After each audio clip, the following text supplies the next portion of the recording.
बिस्मिल्लाहिर्रहमानिर्रहीम। अस्सलाम वालेकुम दोस्तों, उम्मीद है आप सब लोग ठीक होंगे।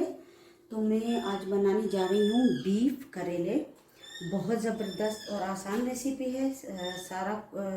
मैं ये बीफ और जो टमाटर है ये प्रेशर कुकर में डालूँगी।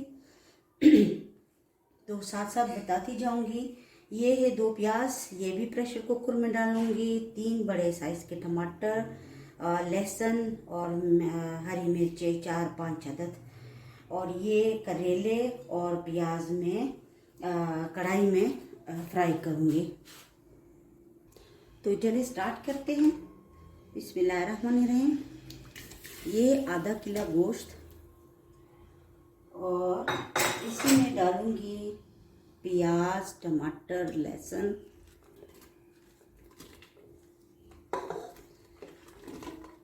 हरी मिर्चें और तकरीबन 1 गिलास पानी, ताकि हमारा जो गोश्त है वो अच्छी तरह गल जाए। सख्त गोश्त हमारे घर में पसंद नहीं किया जाता। तो प्रेशर कुकर में 20 मिनट के लिए बंद करूँगी, फिर मिलती हूँ। दूसरी तरफ पे मैंने कढ़ाई रख दी। इसमें मैं पकाने वाला जो चम्मच होता है बड़ा, वो एक घी का डालूंगी, डालडा घी। हमेशा याद रखिए कि करेले डालडा घी में ही ज़बरदस्त बनते हैं। और 1 कप जो चम्मच होता है वो मैं ऑयल का डालूंगी। अगर आप ऑयल में बना लेते हैं तो ऑयल में बनाएं, मगर डालडा में ही इसका बहुत ज़बरदस्त जायका आता है। अब मैं डालूंगी करेले। इसको थोड़ी देर के लिए मैंने फ्राई करना है। अब इसका कलर चेंज हो जाएगा। थोड़ी देर के लिए इसको मैंने अच्छी तरह फ्राई करना है। जो बाद लोग कहते हैं कि हमारे जो करेले हैं बच्चे नहीं खाते, कड़वे होते हैं, ये बिल्कुल कड़वे नहीं होते अगर आप मेरे तरीके से बनाओगे।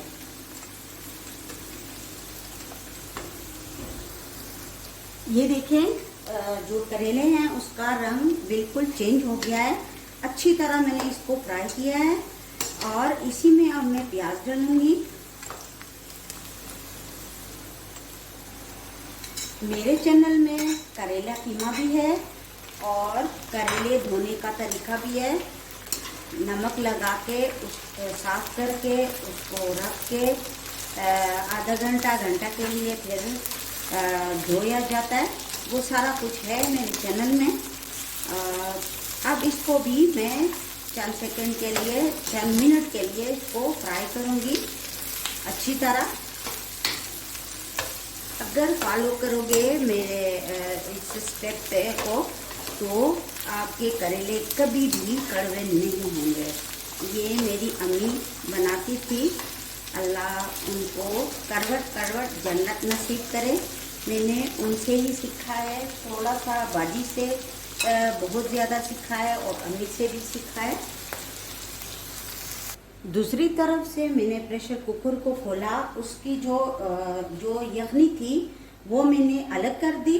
और ये देखें, जो टमाटर, प्याज, लहसुन, गोश्त है, इसको मैं अच्छी तरह भूनूंगी। अब मैं इसमें तकरीबन 1 पकाने का चम्मच ऑयल डालूंगी और इसको अच्छी तरह भूनूंगी।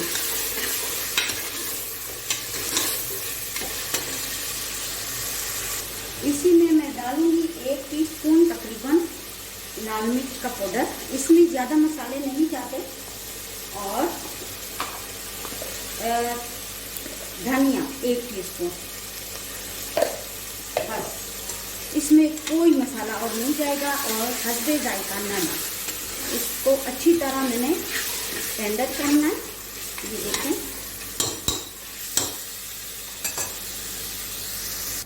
अब मैं इसमें डालूंगी जो यखनी मैंने हटाई थी सूप, और इसी में डालूंगी मैं करेले और प्याज। उसको अच्छी तरह मैंने फ्राई कर लिया। तो बिस्मिल्लाहिर्रहमानिर्रहीम, ये देख सकते हो मैं सारे डाल देती हूँ। करेले और प्याज मैंने अच्छी तरह फ्राई करके इसमें डालें। अब मैंने इसको मिक्स करना है और 7 या 8 मिनट के लिए मैंने इसको प्रेशर कुकर को मैंने बंद करना है, ताकि जो हमारे करेले हैं वो भी सख्त ना हो। मैं 7-8 मिनट बाद मिल, ये देखिए प्रेशर कुकर मैंने 6-7 मिनट के लिए बंद किया था मीडियम आंच पे। तो ये आप लोग देख सकते हो, इसका जो ऑयल है और घी है वो ऊपर आ गया है।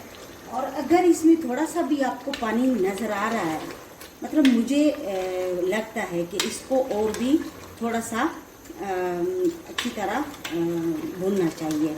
तो अब मैं इसको कढ़ाई में भी डाल सकती हूँ, उसमें भी आप लोग कर सकते हो। और अगर चाहते हो कि इसी प्रेशर कुकर में हो तो ये भी ठीक है। मैं कढ़ाई में डाल देती हूँ। प्रेशर कुकर से मैंने कढ़ाई में ट्रांसफ़र कर दिया। अब मैं इसकी और भी थोड़ी सी बुनाई करूँगी। ये देखिए इसकी अच्छी तरह बुनाई हो गई है। जो थोड़ा बहुत पानी था इसमें सूप, वो भी ख़त्म हो गया। इस स्टेज पे मैं अब चूल्हा बंद कर देती हूँ और हरी मिर्चें ऐड कर लेती हूँ। मैं खूबसूरती के लिए हरी मिर्चें ही बाद में रख देती हूँ। ये देखें करेले गोश्त बिल्कुल तैयार है। आप लोग भी ट्राई करें, मेरे चैनल को सब्सक्राइब करें किचन विद गुलमीने को। वस्सलाम।